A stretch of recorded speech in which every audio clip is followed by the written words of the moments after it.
Hello everyone, সেদিন আমরা গেছিলাম সাগরদিঘি যুগর মোড়ের কাসেমি মার্বেলের হালখাতার অনুষ্ঠানে। সেখানে আমাদের ইনভাইট করেছিলেন আজমালদা। তো থ্যাংক ইউ ভেরি মাচ আজমালদাকে। এখানে ভেতরে ঢুকে দেখলাম ভীষণ সুন্দর সুন্দর কালেকশন রয়েছে। রবি আমার কালেকশনগুলো সব ঘুরে ঘুরে দেখাচ্ছিল। এবং এখানে সব থেকে ভালো ব্যাপার যে টাইল শুরু হচ্ছে মাত্র 35 টাকা থেকে এবং মার্বেল শুরু হচ্ছে মাত্র 45 টাকা থেকে। এবং এখানের ওনারের বিহেভিয়ার তো ভীষণ ভীষণ ভালো।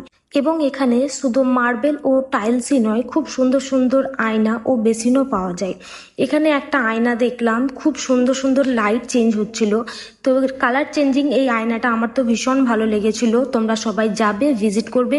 এখানের ওনারের বিহেভিয়ার অত্যন্ত ভালো এবং তিনি শুধু আমাদের একা নয়, আরও অনেককে ইনভাইট করেছিলেন যারা হচ্ছে কাসেমি মার্বেলের রেগুলার কাস্টমার। তেনাদের সঙ্গে কথা বলে জানতে পারলাম এখানে টাইলসের মান অত্যন্ত ভালো। এছাড়াও আমাদের ভিডিও দেখে গেলে উনি হোম ডেলিভারি একদম ফ্রি দেবেন। স্পেশাল থ্যাঙ্কস টু আরবি উসমান দা, যিনি আমাদের ওখানে নিয়ে গেছিলেন। সো চলো, টাটা বাই বাই, আবার দেখা হবে নেক্সট কোনো ব্লগে।